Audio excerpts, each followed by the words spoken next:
Believe it or not, the St. Louis Cardinals won the season series against the mighty Los Angeles Dodgers, those farmers from the Midwest, as Miles Michaels would like to say. How far away are the Cardinals, right? Like we all knew they sold the deadline. We've been kind of, screaming the end is coming for the St. Louis Cardinals team, but they are 5.5 games out of the division right now and the wild card. What is this team? How far away are they? What young players are we watching that we think maybe are solidified for the future? And how much more do they have to build? Does a series like this, and they've played against other series against Los Angeles Dodgers and competitive teams, tell us the Cardinals are closer than what many of us give us credit for? Or is it just, that's baseball sometimes? We're going to talk about all of this on this episode of Dealing the Cards. Welcome into Dealing the Cards. Josh, Andrew, and Sandy, as always. Andrew is at 2 of the 3 games, right, of the series, or maybe all 3 of them, just 2 of them, between the Cardinals and the Dodgers in LA. So we'll get Andrew's perspective on being at Dodger Stadium, which I think we'll play. Actually, I want to talk about ballparks and stuff in this episode because I think it tells us a little bit about kind of where Cardinal baseball is right now compared to the state of other teams in around the league right now. But obviously, the Cardinals just took 2 of 3 from Los Angeles Dodgers after quite the opposite showing against the Padres this past weekend. Cardinals won the season series against Los Angeles Dodgers. We were at one of those games this year. I wouldn't say it was the prettiest wins over the Dodgers. Even in that Busch Stadium series, it kind of felt like the Cardinals, like they won the series, but the Dodgers really should have won a lot of those games. And then MLB Network definitely feels that way about this series, where they basically forgot the Cardinals even existed and just talked about the Dodgers side of it. But I do think it brings up an interesting question. I think we're going to have a range of opinions between the 3 of us, and I'm sure if you're listening, you probably have a range of opinions as well. But how far away is this Cardinals team? When you take 4 of 6 from a team like the Los Angeles Dodgers, who albeit are not as powerful as people would think they are this year, even for all the star power in the team, there's a lot of players having down years, a lot of injuries. They're not as much of the juggernaut as they should be, but it's still the Dodgers. Cardinals take 4 of the 6 games. They just sold the deadline. Their bullpen is quote unquote decimated, and yet it still shuts down the opponents. Their lineup is inconsistent, and yet it did enough to beat Ohtani, Freeman, Betts, Teoscar Hernandez, Will Smith, all of them.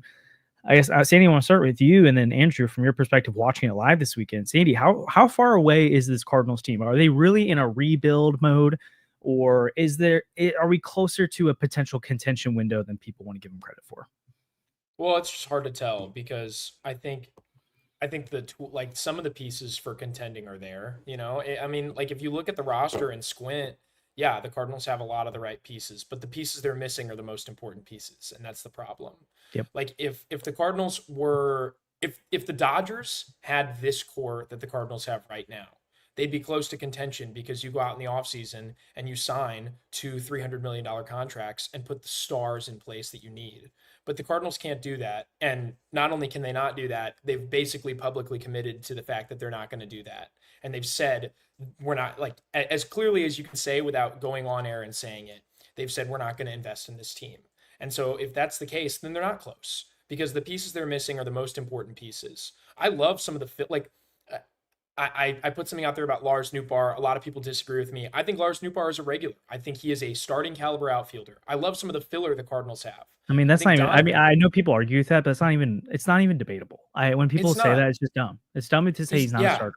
He's totally a starter. I mean, he's got a career 113 WRC plus. He showed you why he's a starter in this series. Actually, made an incredible play to save Game 1. Added an insurance run in Game 3. That's great filler. That's exactly what you need. Brendan Donovan, great lineup filler. It's exactly the kind of guy you want to be your third or fourth best hitter. Wilson Contreras is good filler. He's a veteran. He hits well above average. He's done that multiple years in a row. Fantastic defense at first base. I think Ivan Herrera could be a star. Mason Wynn, super valuable player. Like, this is a nice little core the Cardinals have here. As well, some of the back rotation pieces. Like if Libby's your 4th starter, you're really excited about this young kid. If he's your 1st starter or your 2nd starter, it's a little tougher. The Cardinals have a great bullpen. I really like the pieces they have for next year's bullpen. I've been very bullish on these guys for years. You saw what Riley O'Brien can do yesterday. He was awesome. You saw what keeping like JoJo Romero, they really should have traded this guy. I mean, he struck out Ohtani, neutralized the toughest part of the Dodgers lineup. I don't know who's looking at that and thinking, wow, I wish that guy wasn't on my team. So really love the pieces they have. It's just the pieces they need, which is that frontline starter, that star bat they don't have, and they're not going to be able to just acquire. So, I mean, they're as far away as they want to be. And I think that's the problem. Andrew, you had a firsthand view of it this week. Or how far do you think the Cardinals are when you look at a team across the way like the Dodgers? Yeah, I mean, the Dodgers are exciting. I was only at the second two games, so I missed the first one. I caught that one on the broadcast, but you know, they've been really struggling, and you can take a look at some of the stats. I think it came out that since like June 26th, they've had the lowest WRC plus in the entire league, something like that. They really haven't been doing that well offensively. And then I tweeted that Miles Michaelis is a cure to all offensive slumps, which clearly helped them out. So they scored 12 runs, but then yesterday kind of went back to something pretty similar. Liberatore, didn't quite have it. I don't know. Some of these guys are really tough, even when the offenses are slumping. But like Mookie Betts has been just horrible for the last couple of months. So I'm not taking too much stock in the Cardinals really beating the Dodgers. They're only 2 games ahead of the Padres now for first place in the NL West. They're not the best team in the National League. They're not particularly close to that. I think they would even have a worse record than like the Cubs. But still the star power the two best is there. teams in baseball right now. Yeah, so that's unfortunate. Everyone's saying our division was so bad, and Sandy hating interleague play was, like you wanted all the easy teams, but it seems like that's not the case. It's not because I wanted easy teams. I just wanted teams on. I know, but people were commenting that on like TikTok. Oh yeah, and stuff, I know. So. Best division in baseball. So I don't know how to feel about that entirely. Like they played good fundamental baseball. Miguel Rojas lets a pop-up drop and Walker steals second. And then, that was a nice bunt by Brendan Donovan to bring the run home against Ohtani, who really was just locked down for the rest of the game. Honestly, if that Walker pop-up doesn't drop, he probably throws 4 perfect innings. So, being able to score a run off a pitcher like that, who's just like has it all locked in is great. And then, just taking advantage of the Dodgers' mistakes and what? The glaze. I'm enjoying the glaze. He struck out 8 batters in 4 innings, man. He looked good. Anyway, and then just being able to like capitalize on the Dodgers' mistakes, throwing the ball away into the outfield and things like that. They were doing like scrappy Cardinals baseball. That's kind of what we know. And that's kind of all they really can do. They weren't really hitting homers. The first 2 batters off Ohtani were actually like pretty hard hit balls. I was kind of like, oh wow, that was unfortunate for him, but that ended up being caught. So maybe some good luck for him. The opposite of Miles Michaelis, hard hit contact. But I enjoyed watching the Cardinals play. Like even in game 2, they brought out some weaker relievers, but they were still able to score 6 runs, even though Michaelis and the rest of the bullpen kind of just fell flat. And, once Miles Michaelis doesn't give you a chance to win like that, there's not really a lot the offense can do. But yeah, overall, I think they definitely got pretty lucky in game 1 to have Lars Nootbaar make that catch. I think they probably lose the game if he misses that ball. But, I think they are pretty close to contention. Like if they had Dodgers money, they would be like really close to contention. If they would even spend a little bit, if not just sign a Phil Maton in the offseason, I think they would be like, a wild card contender next year, if not like one of the like right up there with the Cubs and the Brewers, right? Because I don't think those 2 teams. I think they've overperformed this year. Like I don't think they have all the pieces that you would expect from all these contending teams. I think a lot of the National League teams are just kind of beating up on each other. And the Brewers and the Cubs have kind of just risen to the top. I don't think those 2 have like the best rosters to compete in the postseason, but you never know. Yeah. I say they're still pretty far. A series like this is fun to watch, and it reminds you that a team can beat any team on any given day or any given series. Like that's why you see all these weird upsets in the postseason. And the NBA, or I mean NFL, you see some upsets, but in the NBA, you rarely ever see like a random 8 seed, or it's like I don't know how the Atlanta Hawks went all the way to the finals this year and beat all these teams and super. Like it doesn't happen. In baseball, that kind of stuff does happen. And so you match up for a series. The Colorado Rockies can beat they could beat the Dodgers. It could happen. Is it likely to happen? No, but it's possible. But like I don't know who's the worst team in NBA this year. Like they're not going to beat the gosh, who won the finals this year? I'm blanking. The Thunder in 7 games. It's not going to happen. The Cardinals are pretty far away, guys, in my opinion. Like, yes, they have pieces and it's fun, but like, so Ryan, thanks for the super chat. He put in like, it'd be awesome to sign Kyle Schwarber in the offseason. I agree. But like the Kyle Schwarber's not making you a true contender. Like, sure, you could be a wild card team and he could get hot and Sonny Gray could get hot. Your bullpen could be nails. Brendan Donovan has a stretch and sure, you're in the World Series. Like that can happen. But you're not one of those teams you can look at on paper and it's like over 162 game season. You have the kind of roster that can endure that season, gets the postseason, and win when the stars are aligned. Because I think the Cardinals lack both the depth and the stars needed to, one, make the postseason, and two, be successful in the postseason. Like the Dodgers this year, like let's like even look at the series.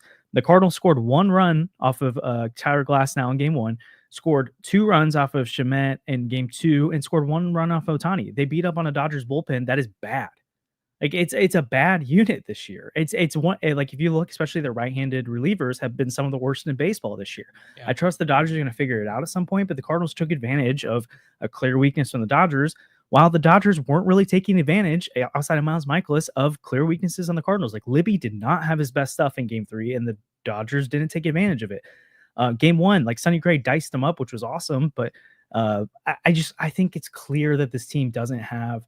Like even if you add a number 1 starter like Dylan Cease or something this offseason, and you add Kyle Tucker, there's no number 1 starter available. Like that's the Cardinals would never sign that guy. So it's but I'm saying like even if you get like you brought up like there are a couple superstars away. There are a couple superstars away from, if everything breaks right and you stay healthy and you keep your depth, then you can have a puncher's chance, in my opinion. But to be a true contender, you need to be able to weather the storm of 3 pitching injuries to rotation at one time, or to have 2 or 3 of your stars slumping. Like the Dodgers have had like 15 pitchers on the IL at one time, and Mookie Betts playing terribly. Like if that happened to the Cardinals, the Cardinals are in the Rockies territory right now. It's not Rockies, but they're bad. If they had 15 pitchers on the IL right now, they would for sure be there, because we can't even name right now who is the next man up in the Cardinals. Well, they have like 15 minor league pitchers on the IL, so. But okay, but I'm saying if that if that happened to the major league roster right now instead, are you telling me that Quinn Matthews and Takeo Roby and Drew Rom? No, they're signing Lance Lynn.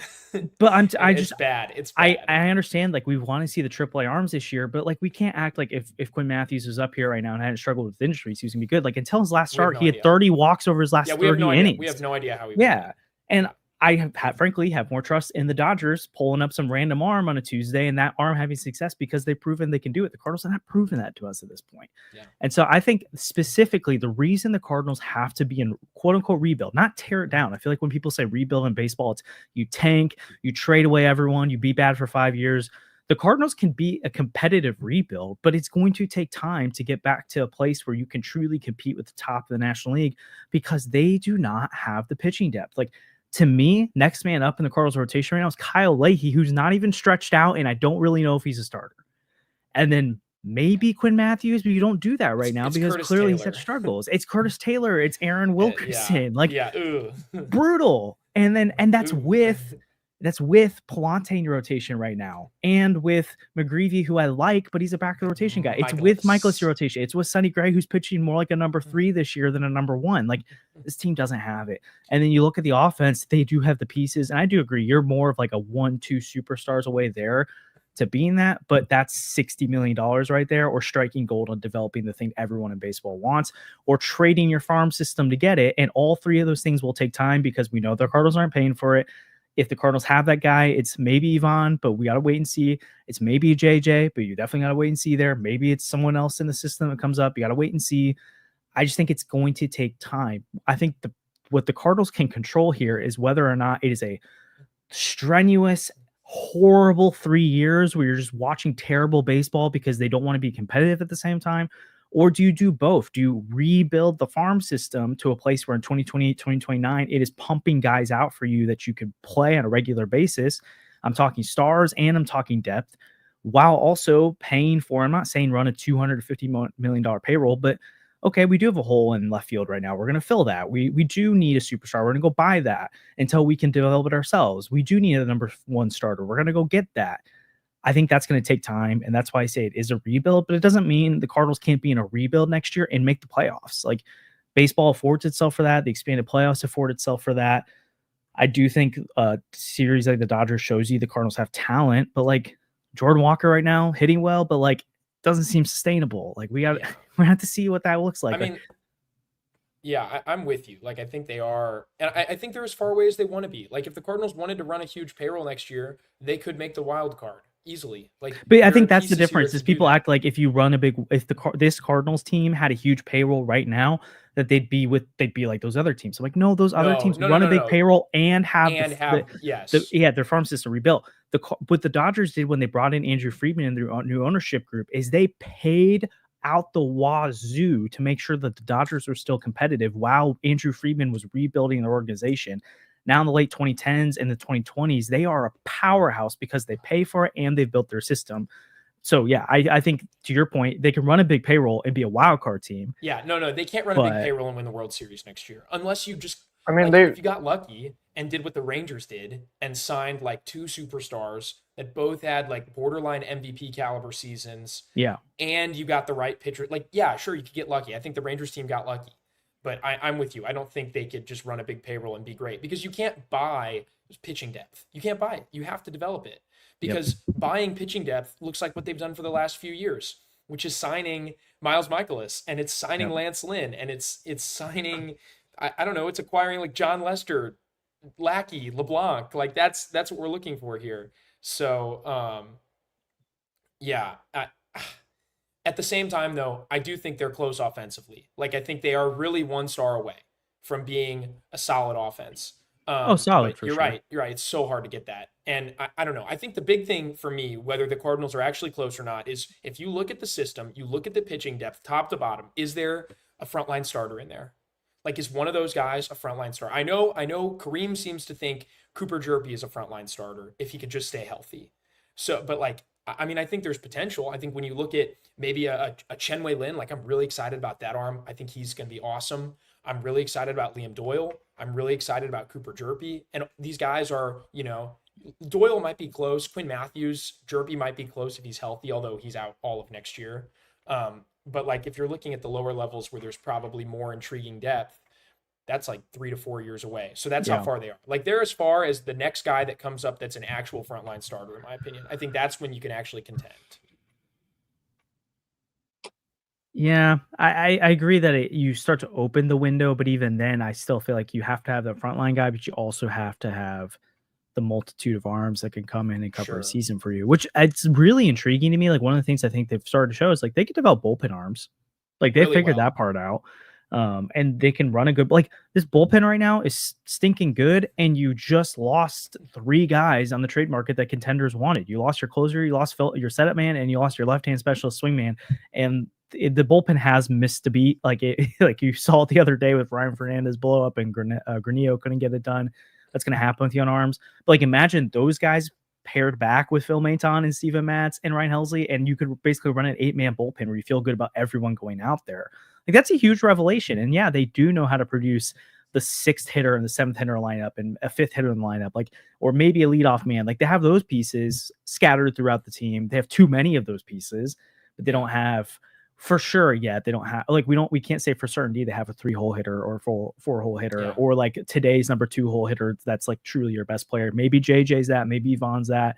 Contreras kind of can be that at times, but over the course of a season, it's hard to fully rely on him to give you that kind of production.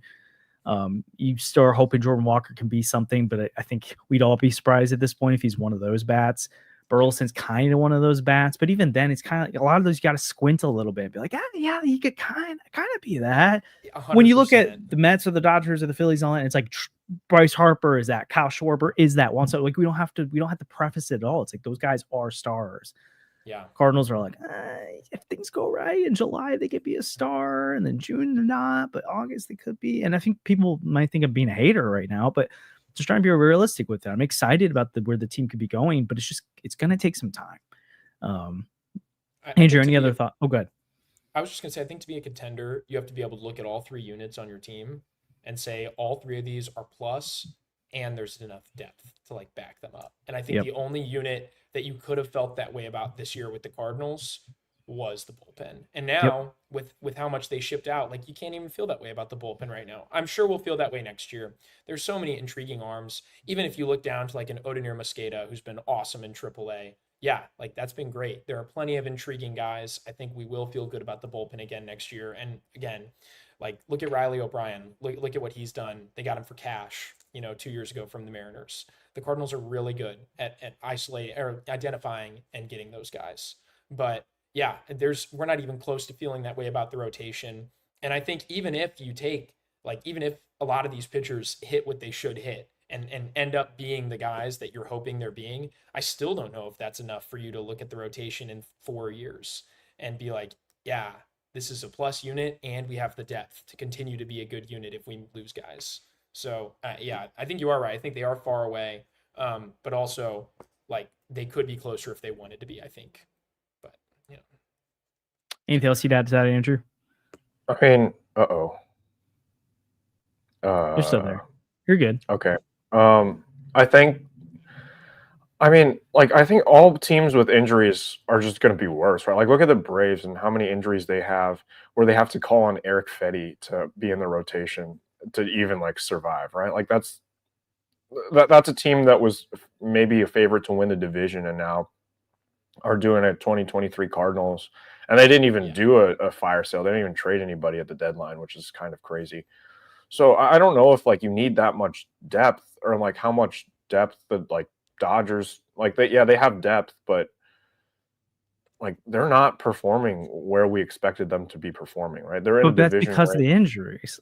Yeah, but they're also and they still have like a 574 win percentage. Like they're still it's not saying that you have to have depth so that you don't have any falters, but like the Dodgers are 66-49 and have had like a full 26-man roster of injuries. Now that's the gold standard, but like the Cubs have missed Shota for a lot of the arms.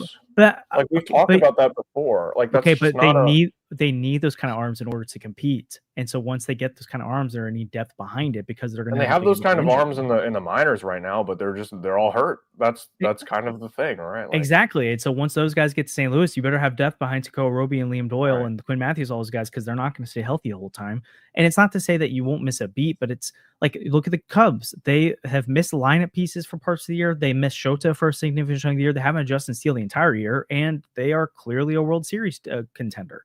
Like Milwaukee Brewers, they don't have the star power of other teams, but they are so deep that they could overperform and contend in these ways. The Mets have had injuries. They weathered a terrible 2 months from Juan Soto, or not terrible by his standards. Like that's what I mean by and also stars having so much. Yeah, and if you have the Braves thing happen where your entire lineup slumps and your whole rotation goes out, everyone's season will be over.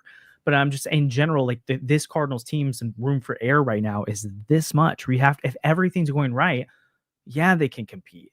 But when anything goes wrong, it starts to fall apart. And they really have not had the injuries other teams have had this year. I feel like the things that have gone wrong for the Cardinals have been understated, right? Like Eric Fetty being as bad as he's been, like if anyone's number 2 starter, like for example, if Tyler Glasnow was just terrible for the Dodgers, I don't think they would be. Well, but Eric Fetty would be the Dodgers like 4. He's been hurt, but like when the season started. Yeah, like, and they were also missing him. Or like I don't know, like if Yamamoto was just terrible for the Dodgers, or if like Aaron Nola, well, he's not been good. But like somebody like that, you have to take a Fetty equivalent. Like you can't just say they're number 2 starter because not all number 2 starters are made equal. Like I mean, but like he was supposed to be a solid guy in the Cardinals rotation, and then he was just completely terrible. That's basically like having an injury, right? Like, well, it's worse. It's worse because you have to keep playing it. Like it's terrible. Like that's just unplayably bad. And there's like Ivan Herrera has missed significant time, and that's your best bat. It sucks that the best bat has missed a lot of time. And Arenado has been terrible, like way worse than we thought he would have been. And like guys have been underperforming as well. Like I don't think everything has gone right for this team. I haven't said everything's gone right, but like but people would be like, well, okay, you replace Nato, you replace Fetty, you replace all these things. Look, this team's World Series contender. It's like, well, there's a plenty of things that can go wrong and usually go wrong for teams that didn't go wrong for the Cardinals this year. And so it's like, yeah, if the Cardinals have 2 frontline starters, they'll be fine. Well, guess what? In today's game, those 2 frontline starters, you're going to be lucky if you make it to the postseason with one of them healthy. Like, it's just how it goes. And same with the lineup. Like, you're talking about, okay, don't miss Ivan Herrera, but what if Brendan Donovan next year is the guy who gets hurt? Like, there's no world where everything breaks right for a team. And 2023 for the Cardinals was like the collective crap of all crap. It was just everything went wrong, it felt like. 2024, it was kind of like this, where enough things went right that they could stay in it, but their ceiling is capped. And I think, again, your ability to actually make the playoffs does depend on your depth. And once you get to the postseason, it's the star power, and they lack both. Yeah, I mean, I want to remember the 2015 Cardinals. Like, you want to talk about a team that was decimated by injuries and just had all the depth in the world to back it up. Like, that was the 2015 Cardinals. You lost Adam Wainwright early in the season. You lost Matt Holliday for over half the season. You didn't get more than 100. Peter Borges was your starting center fielder. He played 117 games that year. They had John Jay miss a ton of time. Grichuk and Piscotty were both great depth options that came up for them. Tommy Pham was right there as well. Brandon Moss missed a ton of time. The rotation was just like shelled in terms of guys that missed time. And at the end of the day, they figured it out, and they had so much depth that they had Carlos Martinez. They had John Lackey come over and have an incredible season. The bullpen was nails all year. Like, that's what World Series contention looks like for the Cardinals. And I'm with Josh. Like, I don't think they're anywhere near having that level of depth and being a World Series contender. But I also think we might be defining contention differently than Andrew is.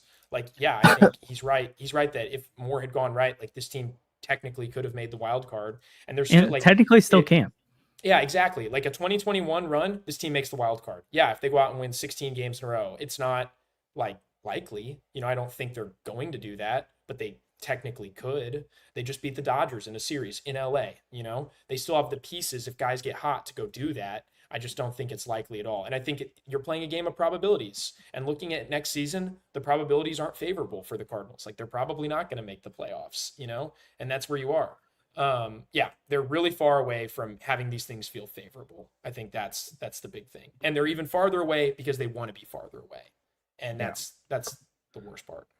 I mean, we got some comments on like some of our jokey posts recently. That's like, yeah, the DeWitts are like not the problem. It's Mo wasting their money, which, I mean, if you go out and you take the money that was spent on like Fetty and Michaelis and you spend it on a number 2 starter that's like not terrible, or if you just take the Fetty money and spend it on Jose Quintana, how much better is this team? Is this team in a playoff spot? We've talked about this. I think they are at this point, because Fetty was just so bad that there might be like a 6 or 7 game swing by just having a competent starter in there and not losing like pretty much every single time Fetty takes the mound, right? Like, and I don't know if it's a 6 or 7 game swing, because even earlier in the year when the advanced stuff was not favorable to him, he was still a low 3s ERA guy, and the Cardinals were 5 and 15 in his starts. Yeah, but like also like the if you win 3 of those, that's a 6 game swing. But my point is, Paul Skeens has a losing record this year. The Pirates are losing more games. He starts like the Cardinals are winning like half the time when Miles Michaelis starts. It's not okay, but the point, okay, so if Miles Michaelis gives up 6 runs and the Cardinals win the game, you're saying that's a better start than if Eric Fetty gives up 1 run and loses the game. But I don't think that happened. How many times did earlier in the year? The president of the Eric Fetty hate club. I'll go look at the we are the trio of presidents of the Eric Fetty like should have been off the team club. But earlier in the year, we were trying to say, hey guys, this isn't sustainable. Like, yeah, he's a low ERA, but his FIP and xERA are still over 5. Like, he is not good. He's walking the world. He's getting out of messes that he shouldn't be. Yes, there were bad starts early in the year, but it really, really started to be like, this is the true Eric Fetty at the end of June, early July. So I think 6, 7 game swing, no. But like, and also just because he lost those 3 more of those starts, that's a 6 game swing. Okay, but we're talking, he had like there's like a 4 to 5 start stretch where it was truly terrible that the Cardinals should have pulled the plug. There's no guarantee you win all 5 of those games, even if you have a better starter. And so let's say they win 2 or 3 of them. Sure, that then they're only 2 games back right now, which is important. I'm not disregarding that. I'm just saying let's not like act like it's a 10 game swing there. It wasn't that drastic. Even if you get big time improvement from that spot, Like your offense has been so bad over the last month that you're still like probably not even holding a wild card position. You can spot this team 5 games and you're still out of the playoff picture right now. Yeah. Now, And if I you know replace maybe they both, buy, I get that. yeah. But even at the same time, you're still not even in a playoff spot. You're still 8 games behind the Brewers and 4 games behind the Cubs, who for some reason can't lose right now. Like you're still not even in it, and you're still squinting and hoping that you can make it out of this very crowded wild card picture that still includes one of those 2 teams in your division who's going to get the spot. They're so far ahead of everybody else. It includes the Padres. It includes the Mets. It's a tough world right now to be, and the Reds, who are right behind you if you spot this team 5 games. Like they're right on your tail.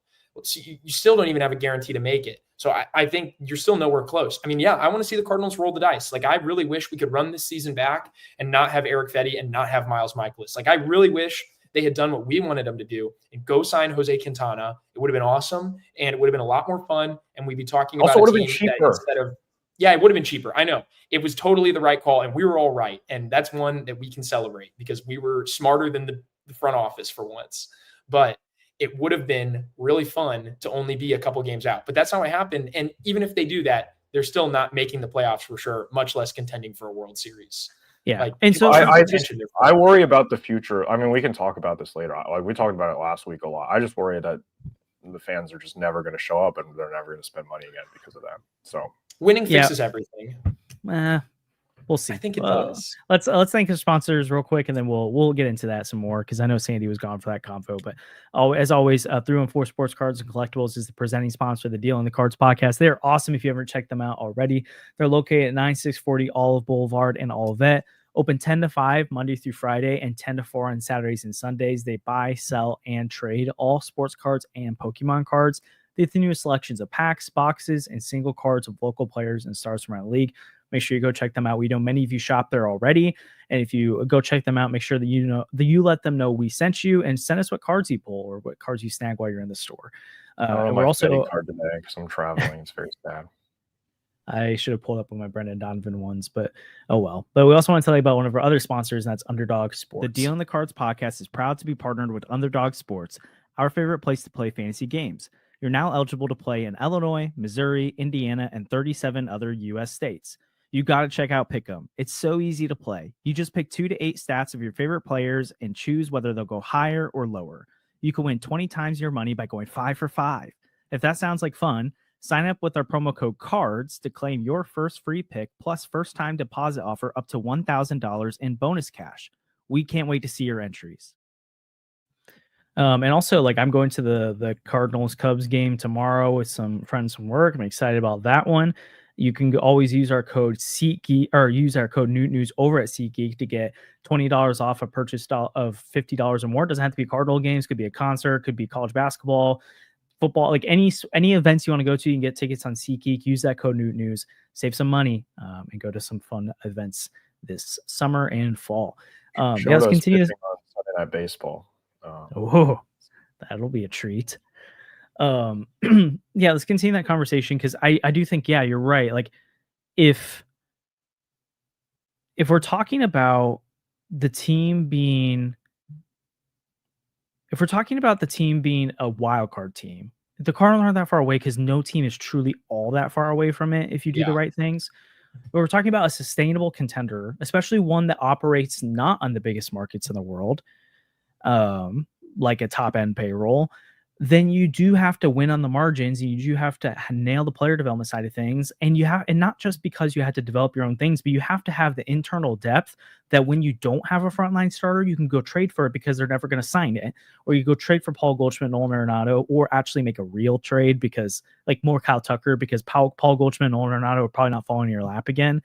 But to go make an aggressive trade for a star and to, whatever you don't develop yourself, you have the ammunition to go get.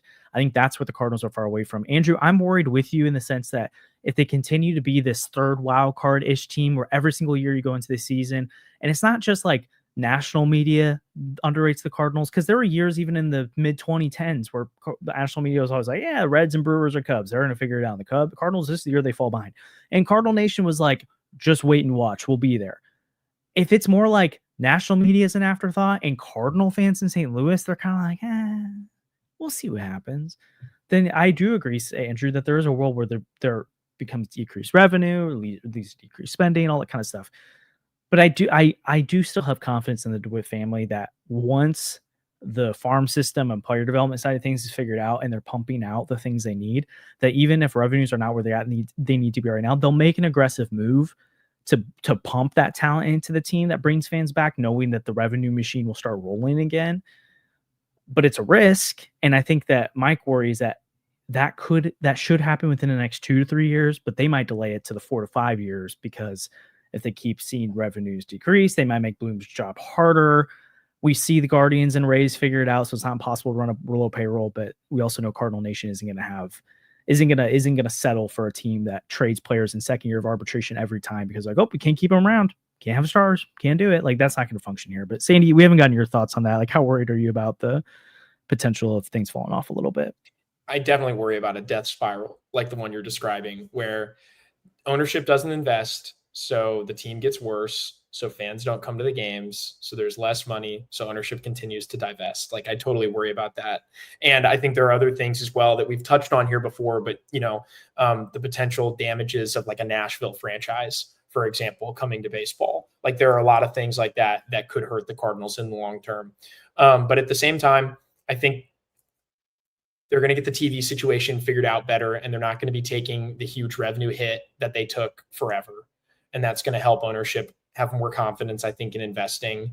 They need to show us that in the near term. Also, I know that,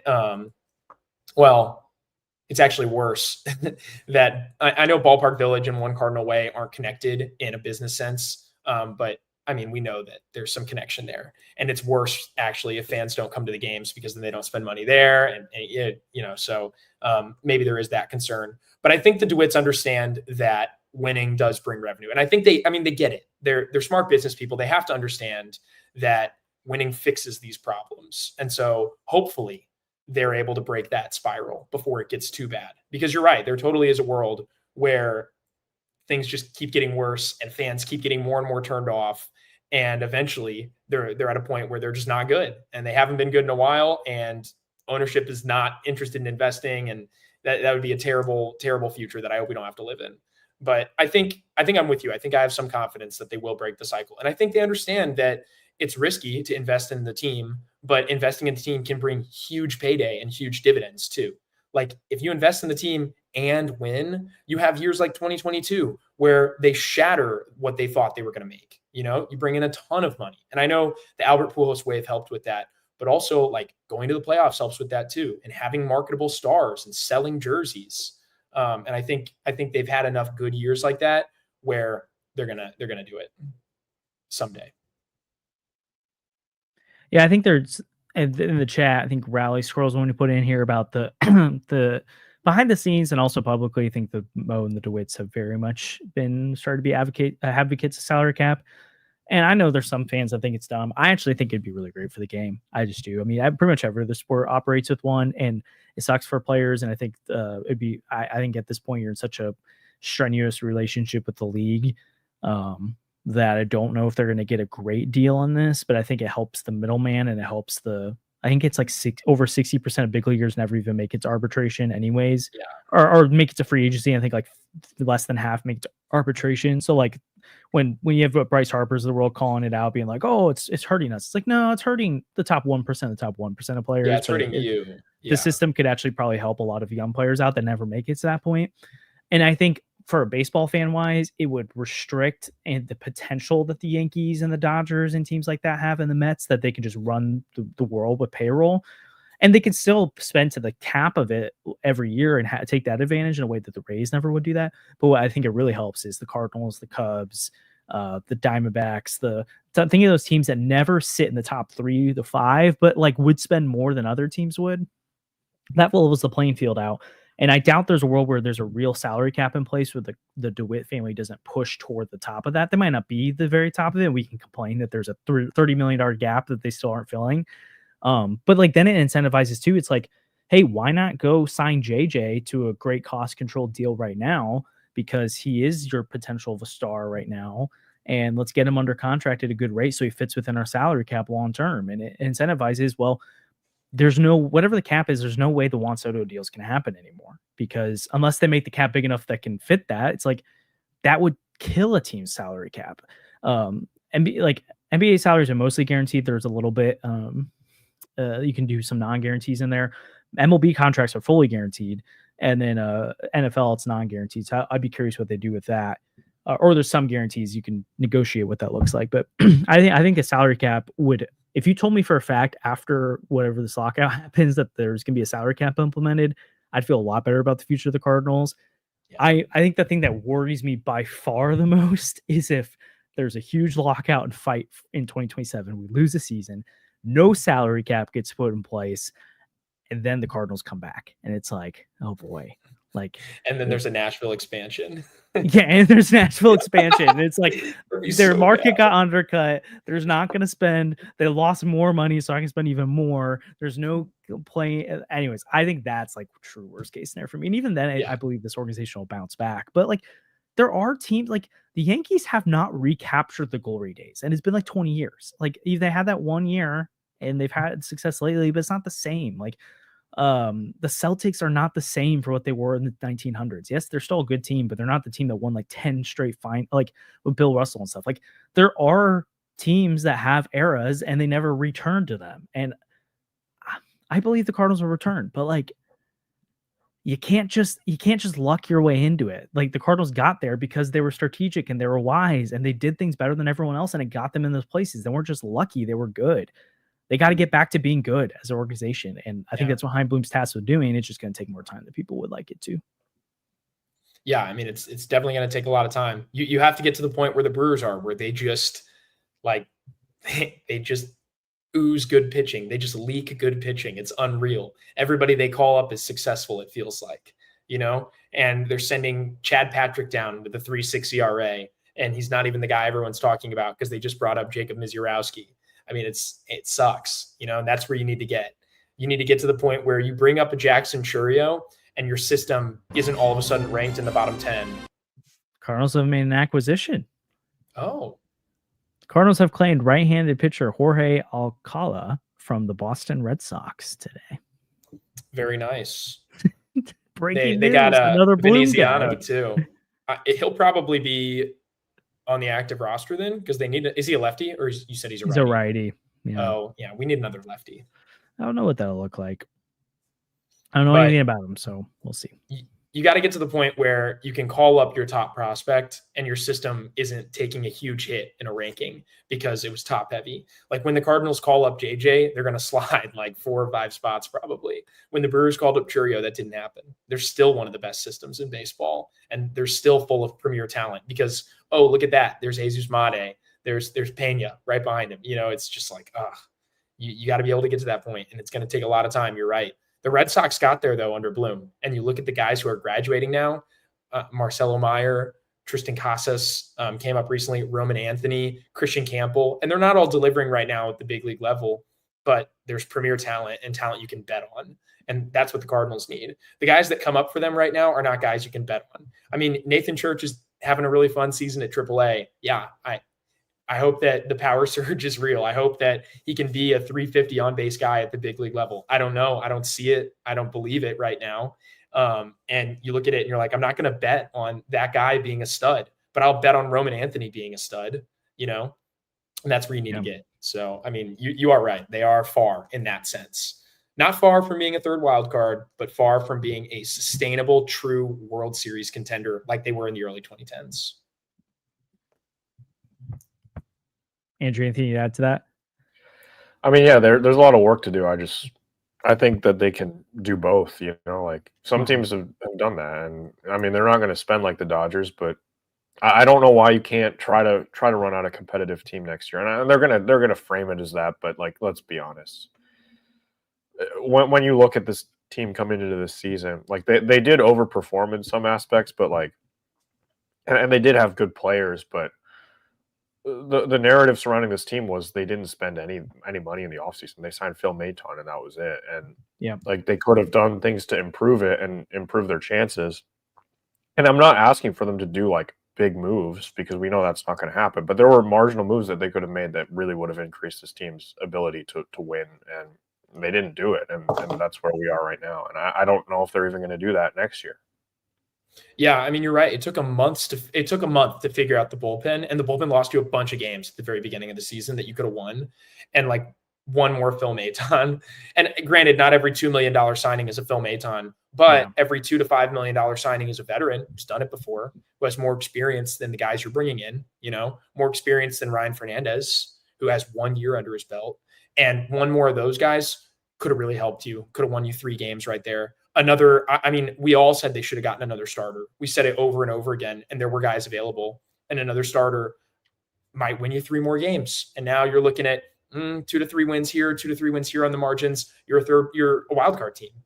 I do think like if they had done that and if they were a wild card team right now, we would feel more optimistic about the core. I mean, we just would.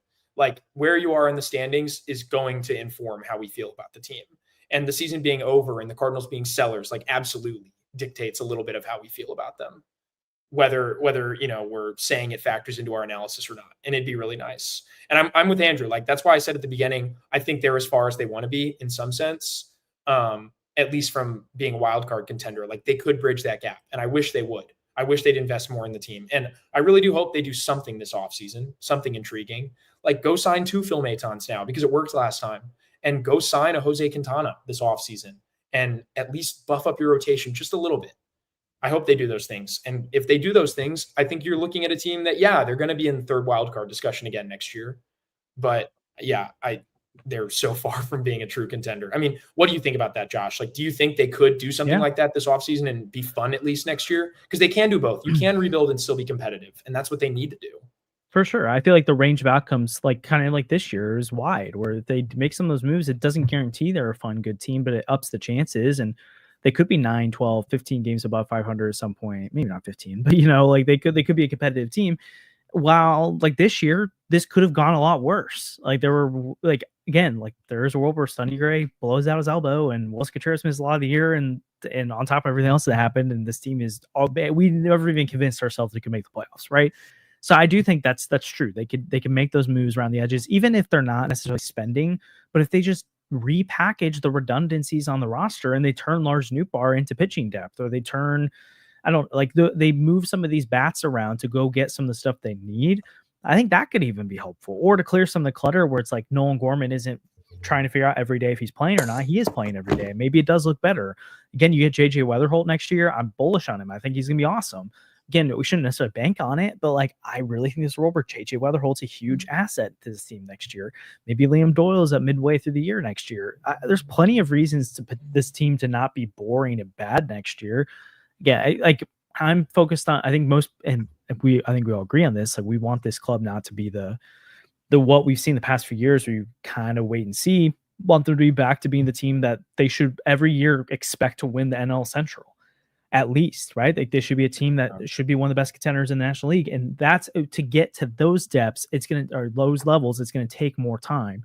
But I do think Chaim Bloom can come in and flip this around pretty quickly to be a more optimistic contender every year. But then it takes more till the late 2020s for us to feel like, okay, this team is back to being a force to be reckoned with all the time. And then again, I think that's where fan interest, I'll be very curious to see what happens is, do people give Chaim the benefit of the doubt the first year or two, where it's like, hey, we understand, we have the new voice, we asked for it, we have a guy who does things differently, we asked for it, we're going to actually give him time, we're actually going to show him patience, unlike Mo was asking for it a lot, but I think we all kind of ran out of patience for him. I do think I've tried to think about it more, and I just don't know what'll happen. I wouldn't be shocked if there's a world where next year the crowds are pretty a lot bigger, maybe not where they were, but it's better because people are like, it's a new era. But I'm not banking on that. But it would not shock me at all for Cardinal fans to like kind of shove it to Mo to be like, we're back in the seats now that you're gone. Yeah, that would be hilarious. That feels to me more like a vocal minority on Twitter though than the actual reasons people aren't there. I think it's bigger than that. He plays a big role in it, but I think there's a lot more that goes into it. So yeah, we got a big series against the Cubs this weekend, so it should be fun to watch. I'm sure we'll probably go live after Sunday Night Baseball. Cubs been scuffling a little bit as of late, so hopefully that means a a quality series for the Cardinals. And honestly, if they win, that's true. If they find a way to win 2 of 3 or sweep the Cubs, things get really interesting for a second again, which will be kind of funny. Because I do feel like we talk about them like they're 15 games out when really they're not in it, but they're not out of it. So yeah, I mean, they're as in it as they were last year. Like, it's fun. They're as in it as they were in 2021. So sometimes you do win, sometimes you don't. But yeah. I guess one interesting thing on the way out, like, do you guys think that JoJo Romero or Riley O'Brien is going to be the closer next year? This is something I've been kicking around. Oh yeah, go for it. I'll answer last.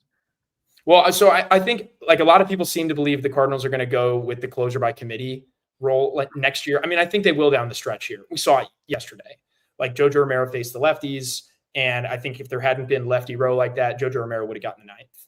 But next year, I don't think they'll do that because the Cardinals have never really done a closer by committee. Every year by like mid-May, there's a closer, and they always figure it out.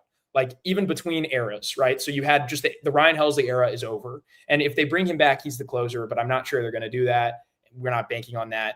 And the last like true closer era before that, I would say, was probably Rosenthal. But each year, like, there was the Alex Reyes year in 2021 where he was the guy and they went to him and he was the closer. Bud Norris was the closer in 2018. Jordan Hicks had a brief run as the closer. There's always a guy. And so I'm interested as to who it'll be. I am leaning towards JoJo Romero, but it could be Riley O'Brien, and that'd be super interesting. I mean, he's got better velocity than JoJo, potentially better stuff. So I'm interested to see what you guys think. Yeah, I mean, I think it's going to be. I hope they trade JoJo in the offseason, to be honest. But whatever. Yeah. If they're not going to go for it, and I don't know. Like, I don't know. I'm talking out of both sides. I feel like where it's like I want the Cardinals to compete, but I also. Well, they should have traded him at the deadline. Maybe I actually don't want them to trade him in the offseason if they want to try to be competitive, because there's this whole conversation that's like maybe you should trade Donovan or Newt Barr or whatever if you're not going to be competitive next year, or not going to like go all in. But anyway, I think JoJo probably has he has the experience that you want. Also, Riley O'Brien is like not young. He's like I think in his 30s. He's like 30. Yeah. I don't know. He's 30, so he'll be 31 next year, and I don't know how long you can commit to that. Like, it's probably just a year or two thing, probably the same thing for JoJo. But I think, the JoJo's just been so good over the last stretch that you go to him for that, and Riley O'Brien can be part of that closer by committee. And if you really don't have any lefties, I can't imagine they don't add lefties. Like, John King is probably not going to be on the team next year. Sorry, Sandy. He's just was not good at all this year. Or maybe they option him and he's AAA depth. But John King is also kind of old. But I think you have to go to the guy with the experience. He was the closer in 2023 after Helsley was hurt. And he was just kind of shutting games down whenever they would win in that bad stretch. And he's probably going to do the same now. Like, he got the save the other day. And honestly, like, if it wasn't the Ohtani Freeman lane, then JoJo would have gotten the save yesterday too. I think that's who they're going to. That's who they're relying on. I really like Riley O'Brien. I like the stuff. And I'm glad he's putting it together. But he hasn't been good for enough of a sample. Like, it's 24 appearances this year that have been great. But JoJo's been just better for a longer stretch, and I think they're going to give it to the guy with more experience. Yeah, my bet would be JoJo, and I do feel like they're totally open to the world where they have a quote unquote closer, but he can go in the 8th and 7th inning as well if need be. Like, that's what Ryan Helsley started as. Like, when he became the true closer, he still would be a guy that they pull out there if the middle of the order was out there in the 8th inning, or if there was 2 runners on and they needed to stop the bleeding here. Like, I think they'll, like, Ryan, it clearly became a thing where for both the club to think he can stay healthier that way, and for him to make sure he gets paid properly in free agency and arbitration, that they kept him in the 9th inning. I do think there's probably, like, if I had to bet right now, it's probably JoJo, but like if Shohei and Freeman are up in the 8th inning, then they'll go to JoJo and they'll have Riley or whoever it is close it out. Definitely could be Riley. Matt Savanson's been awesome. I could see him getting that. I mean, who knows? Maybe like Tink Hence next year. Maybe they're like, whatever, he's a bullpen arm. Like, cool. They're just different names. They could bring in a free agent. Like, and even to your point, Andrew, it's like, how long can you commit to it? Like, Ryan Helsley's one of the best Cardinal closers in team history, but he lasted 4 seasons, right? Like most of the time, these closers don't have a super long shelf life. I'm very intrigued to see what the Cardinals bullpen looks like next year. But even as we saw last year, it's like, well, Ryan Fernandez was awesome in 2024 and it was bad in 2025. Like, yeah, Riley O'Brien could be bad next year. JoJo could be bad next year. We've seen stretches where beginning of last year, JoJo was awesome. Second half, bad. Beginning of this year, awful.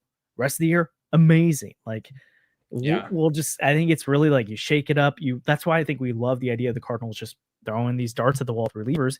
Give me 25 interesting guys and hope 8 of them stick. Like I feel like the best way to build a bullpen. That's a great point. Rather than be like, it has to be JoJo, and if it's not JoJo, we're in trouble.